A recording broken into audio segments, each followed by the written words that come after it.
നമസ്കാരം. ഡിന്നർ ഇന്നത്തെ എപ്പിസോഡിലേക്ക് എല്ലാവർക്കും സ്വാഗതം. ഞാൻ രമ്യ ബാലകൃഷ്ണൻ. നമ്മുടെ ഇന്നത്തെ റെസിപ്പി വളരെ ഹെൽത്തി ആയിട്ടുള്ള ചെറിയ കുട്ടികൾ മുതൽ വലിയ ആൾക്കാർക്ക് വരെ കഴിക്കാൻ പറ്റുന്ന ഒരു അടിപൊളി ബ്രേക്ക്ഫാസ്റ്റ് ആയിട്ട് യൂസ് ചെയ്യാൻ. നമുക്ക് വൈകിട്ട് കഴിക്കാൻ വേണ്ടിയിട്ട് ഉണ്ടാക്കാം. ഒരു 20 മിനിറ്റിനകം തന്നെ റെഡിയാക്കി എടുക്കാൻ പറ്റുന്ന ഗ്രീൻ പീസ് ഇഡലിയാണ്. ഗ്രീൻ പീസ് ഇഡലി റെഡിയാക്കി എടുക്കാൻ നമുക്ക് ഗ്രീൻ പീസ് വേണം. ഫ്രോസൺ ഗ്രീൻ പീസ് ആയാലും മതി, അല്ലാന്നുണ്ടെങ്കിൽ സാധാരണ ഗ്രീൻ പീസ് ഒരു 5-6 മണിക്കൂർ കുതിർത്തെടുക്കണം. അപ്പോൾ ഞാനിവിടെ ഫ്രോസൺ ഗ്രീൻ പീസ് എടുത്തിട്ടുള്ളത്. 1 കപ്പ് ഫ്രോസൺ ഗ്രീൻ പീസ് മിക്സിയുടെ ജാറിലേക്ക് ഇട്ട് കൊടുത്തിട്ടുണ്ട്. അതുപോലെ തന്നെ 1 ഇഞ്ച് കഷ്ണം അത് ഇട്ട് കൊടുത്തിട്ടുണ്ട്. ഒരു 3 പച്ചമുളകും. അതിൻ്റെ കൂട്ടത്തിൽ 2 ടേബിൾ സ്പൂൺ വെള്ളം കൂടി ഒഴിച്ച് കൊടുത്തിട്ടുണ്ട്. ഇനി നന്നായിട്ടൊന്ന് അരച്ചെടുക്കണം. അപ്പോൾ ഇവിടെ അരച്ചെടുത്തിട്ടുണ്ട്. ഈ ഒരു പാകത്തിനാണ് അരച്ചെടുത്തിട്ടുള്ളത്. ഇനി ഇതൊരു കുഴിയുള്ള പാത്രത്തിലേക്ക് ഒഴിച്ചു കൊടുക്കുന്നുണ്ട്. ഇനി നമ്മൾ ഇതിലേക്ക് ഇട്ട് കൊടുക്കുന്നത് 1 കപ്പ് റവ, സൂജി റവയാണ് ഇട്ട് കൊടുത്തിട്ടുള്ളത്. പിന്നെ 1 കപ്പ് തൈര്, നല്ല കട്ട തൈരാണ് ഒഴിച്ചു കൊടുത്തിട്ടുള്ളത്. പിന്നെ ആവശ്യത്തിന് ഉപ്പ്. ഇപ്പോൾ 1 ടീസ്പൂണോളം ഉപ്പിട്ട് കൊടുക്കാം. ഇനി ഇതെല്ലാം കൂടി നന്നായിട്ടൊന്ന് മിക്സ് ചെയ്തെടുക്കണം. ഏത് കപ്പിലാണോ നമ്മൾ ഗ്രീൻ പീസ് അളന്നെടുത്തിട്ടുള്ളത് അതേ കപ്പിൽ തന്നെയാണ് റവയും നമ്മുടെ തൈരും ഇട്ട് കൊടുത്തിട്ടുള്ളത്. ഇനി ഇത് നന്നായിട്ട് മിക്സ് ചെയ്തതിന് ശേഷം നമുക്കൊന്ന് മാറ്റി വെക്കാം. നമുക്കൊന്ന് കടുക് പൊട്ടിച്ചെടുക്കണം. അതിനായിട്ട് ഒരു പാൻ ചൂടാക്കിയെടുത്തതിലേക്ക് 1-2 ടീസ്പൂൺ എണ്ണ ഒഴിച്ച് കൊടുക്കാം.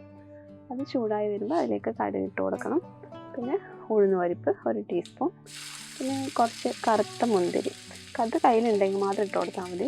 എനിക്കിഷ്ടമാണ് ഇഡലിയുടെ ഇങ്ങനെ കടിക്കുമ്പോൾ മുന്തിരിയൊക്കെ കടിക്കുന്ന ടേസ്റ്റ് എനിക്കിഷ്ടമാണ്, അതുകൊണ്ടാണ് ഞാൻ ഇട്ട് കൊടുത്തിട്ടുള്ളത്.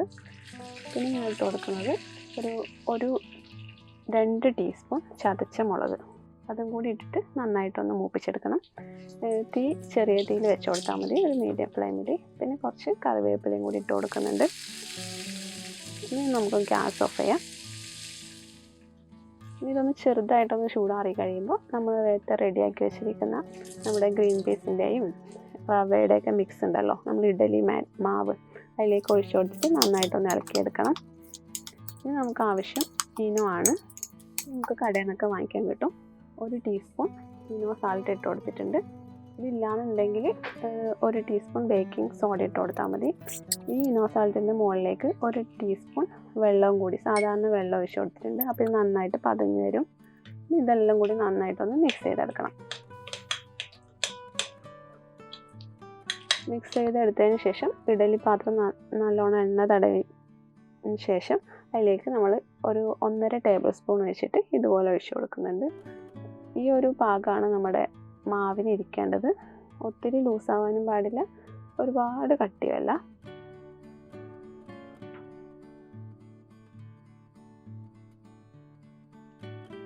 നിറയെ ഒഴിച്ചു കൊടുക്കണ്ട. അപ്പോൾ ഇത് കുറച്ച് പൊങ്ങി വരുമ്പോൾ അത് ഇഡലി പാത്രത്തിൽ നിന്ന് സ്പ്രെഡായിട്ട് വരും, പുറത്തേക്ക് വരും. അതുകൊണ്ട് ഒരുപാട് നിറച്ച് ഒഴിച്ചു കൊടുക്കണ്ട. ഈ ഒരു ടെക്സ്ചറിൽ ഒഴിച്ചാൽ മതി. ഇനി കുറച്ച് ഇഡലി ചെമ്പിൽ കുറച്ച് വെള്ളം ചൂടാക്കി എടുക്കണം. അതിലേക്ക് നമ്മൾ റെഡിയാക്കി വെച്ചിരിക്കുന്ന ഇഡലി തട്ട് വെക്കാം. ഇത് മീഡിയം ഫ്ലെയിമിൽ ഒരു 10 മിനിറ്റ് നമുക്കൊന്ന് വേവിച്ചെടുക്കാം. അപ്പോൾ 10 മിനിറ്റൊക്കെ ആയിട്ടുണ്ട്. അപ്പോൾ നമുക്കൊന്ന് അടുപ്പ് തുറന്ന് നോക്കാം. അപ്പോൾ നമ്മൾ ഇഡലി ഇവിടെ റെഡിയായി വന്നിട്ടുണ്ട്. ഇനി നമ്മൾ ജസ്റ്റ് ചൂടാറിയതിന് ശേഷം നമുക്കിതുപോലെ ഇഡലി പാത്രത്തിൽ നിന്ന് ഇളക്കിയെടുക്കാം. പെട്ടെന്ന് തന്നെ ഇളകി വരും, വലിയ ബുദ്ധിമുട്ടൊന്നുമില്ല, ഈസി ആയിട്ട് ഇളകി വരും. അപ്പോൾ നമ്മൾ ഇഡലി ഇവിടെ റെഡി ആയിട്ടുണ്ട്, ഹെൽത്തി ആയിട്ടുള്ള ഇഡലി. അപ്പോൾ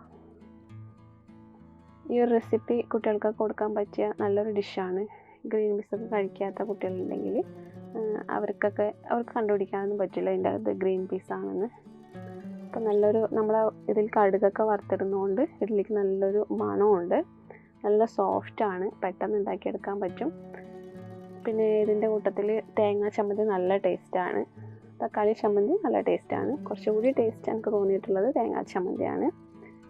അപ്പോൾ എല്ലാവരും ട്രൈ ചെയ്ത് നോക്കിയിട്ട് നിങ്ങളുടെ ഫീഡ്ബാക്ക്സ്, കമൻറ്റ്സ്, അഭിപ്രായങ്ങൾ നമ്മുടെ കമൻറ്റ് ബോക്സിൽ ഇടാൻ മറക്കരുത്. അതുപോലെ തന്നെ ഈ ഒരു റെസിപ്പി ഇഷ്ടപ്പെട്ടിട്ടുണ്ടെങ്കിൽ ഫ്രണ്ട്സിനൊക്കെ ഷെയർ ചെയ്ത് കൊടുക്കണം. നമ്മുടെ ചാനൽ ഇതുവരെ സബ്സ്ക്രൈബ് ചെയ്തിട്ടില്ല എങ്കിൽ സബ്സ്ക്രൈബ് ചെയ്യാൻ മറക്കരുത് കേട്ടോ. അപ്പോൾ അടുത്തൊരു അടിപൊളി റെസിപ്പിയുമായി വരുന്നവരെ ബൈ ബൈ.